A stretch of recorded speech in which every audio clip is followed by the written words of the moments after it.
Hello everyone. We did it. Our community has been hoping for the day that has come today. With the Prime Minister here in Terrigal, and I do want to welcome the Prime Minister of Australia, Scott Morrison, together with my colleagues, the member for Mackellar, Jason Falinski, a staunch opponent of the Pep11 project, and also, of course, our Liberal candidates for Shortland, Nell McGill and Patterson in Brook Vintnell. It's fantastic to be here today. It is such a significant announcement for our region.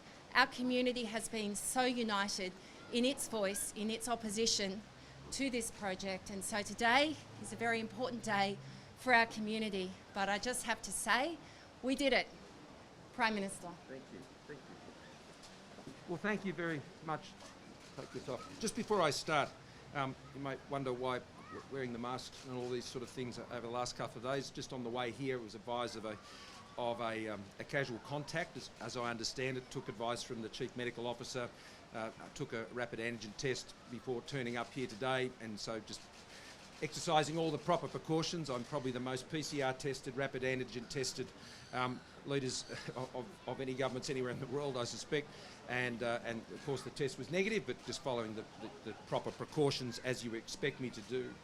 But before I make remarks about the Pep11 decision, the events that have occurred today in Devonport in Tasmania are just shattering. They are just unthinkably heartbreaking.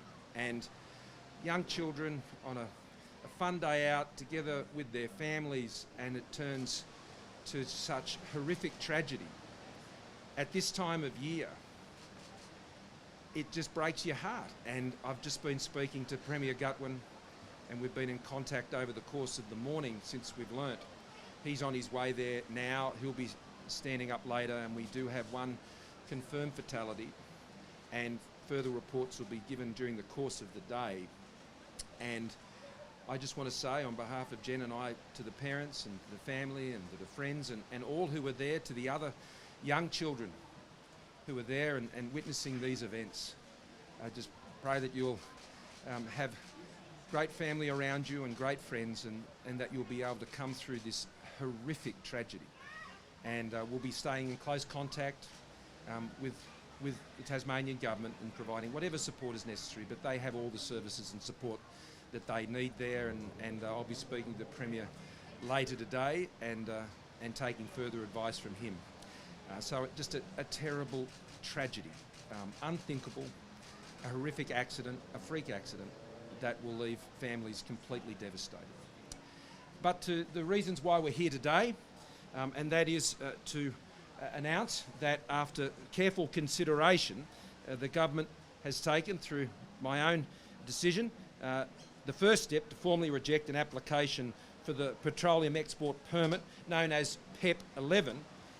This is located primarily in Commonwealth waters off the New South Wales coast between between Newcastle and Wollongong, and it covers an area of some 8,200 kilometres. The government has advised, I have advised, the New South Wales Minister, Paul O'Toole, as the joint authority partner and the National Office Offshore Petroleum Titles Administrator, of my decision, of our intention to refuse the application. Now, NOPTA, as the regulator, will give the applicant 30 days, which is the process, to this notice of intention to refuse the application. And the New South Wales Government has also, I note, recommended refusing the application for the licence that was originally granted by the previous Labor government. The refusal of the application, I want to stress, is based on the following reasons. The government, and I in particular, has given consideration, of course, to the high levels of community opposition to the application, which is not only here at this magnificent beach here in the Central Coast in Terrigal, but going all the way up through to Newcastle, all the way down through the beautiful beaches of Palm Beach and all the way down there to Manly, and then across down to my own neck of the woods down there in the Shire and even further south to that. We've listened carefully to that. But as a Prime Minister, you have to get the process right, and you have to consider all the other factors that are involved to make a proper decision. And I want to thank people for their patience here along this stretch of the New South Wales coast, because it's important that a government has the experience to know how to do these things properly. And in addition to those issues, of course, I can advise that the government is not satisfied that the applicant is able to raise sufficient funding required to progress the work program in a timely manner and in the time frame of the permit conditions. There have been issues of previous compliance with other conditions under the licence, and the government does not agree with the reasons listed by the applicant for the extension, and that there is insufficient evidence to meet the criteria of force majeure. And so I've taken that decision directly as Prime Minister. And I've done that because these decisions, I think, scan over many areas of the government's operations, and I've taken advice from a number of departments on this matter. I want to be very clear, though, that while we've taken what I think is a very sensible, a very balanced and well-considered decision here in relation to this particular application, we also believe, as a government, that the gas industry has an important role to play right across the country in supporting our pathway to net zero emissions, and to also keep electricity prices down and keep jobs in place with reliable, affordable energy, which is so critical to jobs all the way up this coast, and particularly in the Newcastle and the Hunter region in particular. We are moving forward with our gas-fired power plant at Curry. We are going forward with our gas-fired recovery. We are investing more than $220 million in new funding as part of the Beetaloo Basin, a strategic basin plan. We have lent in and have provided $15.7 million to support gas field trials in the North Bowen and Galilee basins. So this isn't about being for or against the resources industry. This is about making a sensible, practical, balanced decision, taking into account all the factors that are necessary. And I do want to thank my team here. And they're all represented here, and I extend that to also Trent Zimmerman as the member for North Sydney, and Dave Sharma, who's the member for Wentworth, who represents many of the beaches that I grew up on. You know, I have a keen sense of what it's like to live in places like this and how important this ocean environment is to us all. It's why I'm such a passionate advocate about getting plastics out of our oceans and out of our waterways, and the export waste ban that I put in place after we were elected to ensure that we can take greater care of these amazing environments that we love so much. But it's important we do that in a balanced way, and we can ensure that the people who rely on the resources industry can continue to do so with confidence. So this is a balanced and this is a sensible decision, because at the end of the day, I want to protect this, but I also want to protect people's jobs. And today we have had tremendous news that in the jobs figures today, there were 366,100 additional jobs. That's what I call shaking, baking the economy. That's what I call shaking, baking those jobs. That's what we're doing as a government. We're growing our economy. We're focused on making good, sensible, certain, practical decisions to support industry in this country that protects our environment but keeps growing jobs.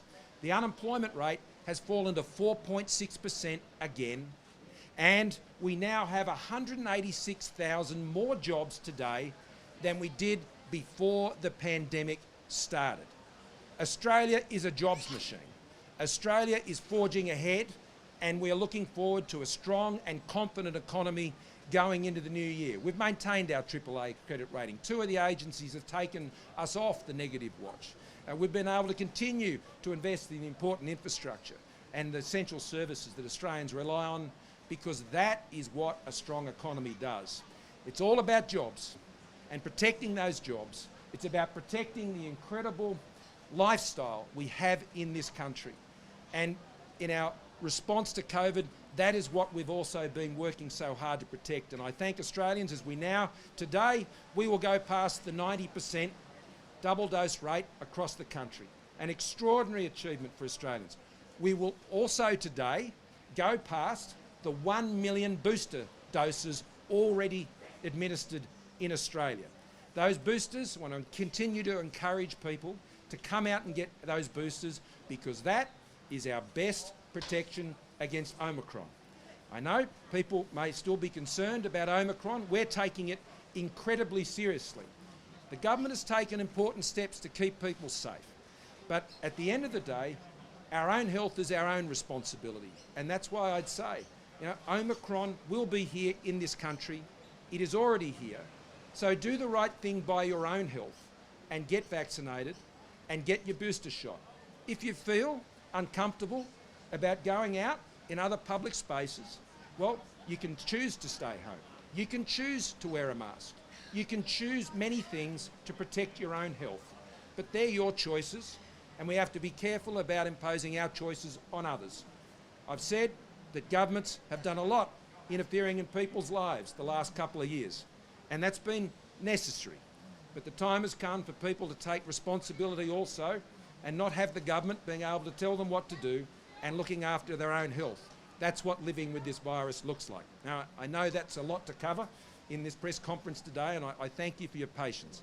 But I want to thank particularly Lucy Wicks, who I'm here with today, who has been such a strong advocate on this issue on Pep11, together with Jason and the whole crew, and with Brooke and Nell, who are here with us today, our candidates up in Patterson and there in Shortland.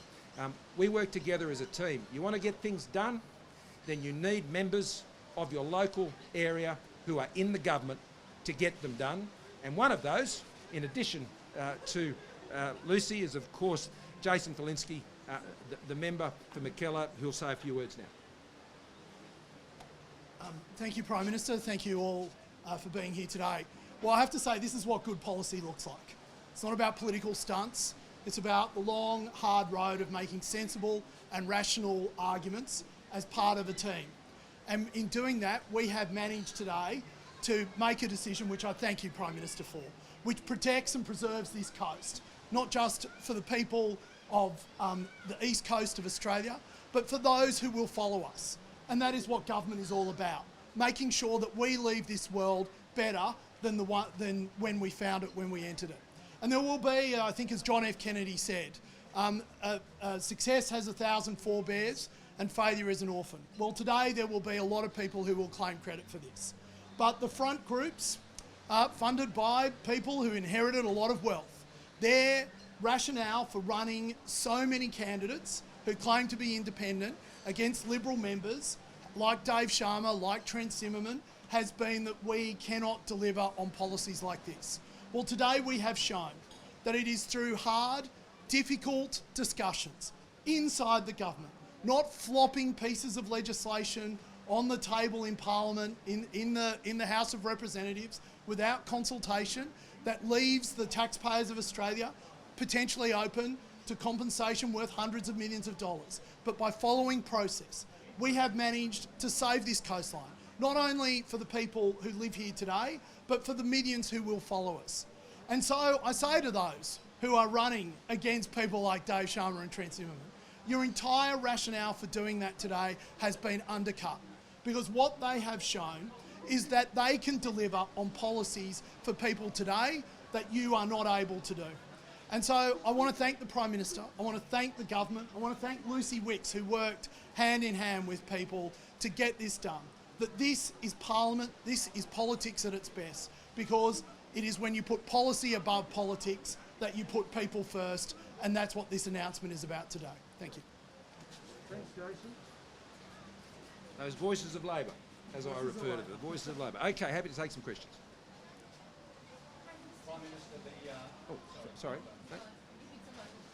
Local questions first. Okay.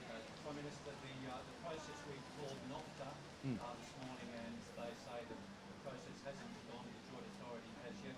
When will that actually go to the Joint Authority, and when will that 30 days for the proponents start? Well, that is imminent. I mean, I signed off the letter in the last couple of days, and that has gone to Paul O'Toole. It's also gone through to the agency, and they will start that process imminently, and I would expect that to be completed certainly by the end of January, and I would hope well before then.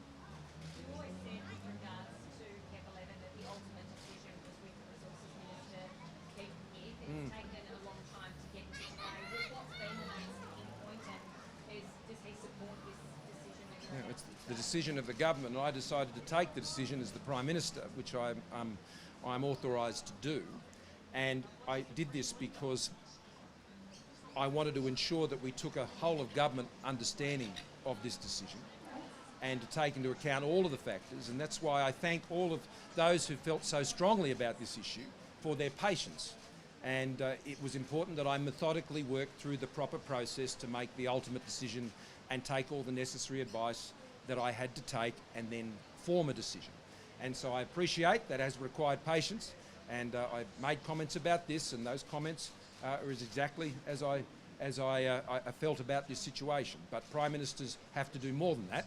Prime Ministers who are experienced in these roles need to ensure that they follow those processes, which I have done. And so here we are today. You've got to take the time to get it right, and I was ensuring that we did that. And I wanted to send a very clear message to people right along this coast about the priority I put on these decisions and getting the balance right on these decisions as Prime Minister. And as Jason has just rightly said, it has been our members and our candidates at the end of the day working on behalf of their communities. That's how you get things done. You know, people can shout out the clouds all they like and they can show pony all they like, but the hard work of government is done in the government, not outside it. Prime Minister, this electorate has received $14 million in grants funding, whereas up in Durban it's only received $2.4 million. Can you honestly say that the coalition's allocation of grants funding is fair and ethical? What I can say is that when we make a commitment to do something, we do it. And all the commitments that the member for Robertson, the member for McKellar, the member for Cook, where we have stood and where we have made commitments, we meet them. And that's the electoral process, and we've been very transparent about that. I've seen the selective analysis that has been done that doesn't cover all the programs. I also say this, that it's important that we support communities that have been affected by natural disasters, most in particular drought. I mean, the reason so much funding has gone to support electorates that are held by coalition members substantially is because coalition members hold the seats in rural and regional areas that have been so comprehensively impacted previously by the drought. And so I'm not going to make any apologies for supporting drought-affected and flood-affected communities, and I'm always going to deliver on the commitments that I make on an election, which is exactly what we have done. But those electorates that did not vote for the coalition and they're marginal, are they being punished? Do you notice they're being punished for voting Labor? No.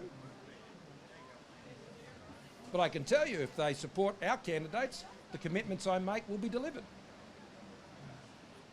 You mentioned the jobs figures today and budget forecast. Is that all dependent on the pandemic staying under control and seeing numbers decrease rapidly in New South Wales again at the moment? Lockdown. Sure. I mean, that is a very relevant issue, of course, to the outlook, and that's why I think it's incredibly important as we continue to manage this pandemic that we keep a cool head and we ensure that we are approaching each challenge in a calm and certain way. What is not helpful is stop, go, flip and flop. What's helpful is clear, decisive action, sticking to a course, taking the best advice, taking the community with you, allowing people to make sensible choices to get vaccinated as we encourage people to come forward and get their booster shots. There's over 2 million Australians who are now eligible for that booster shot, which has been brought forward to 5 months. And we are every week reviewing that interval period with a target for those booster shots.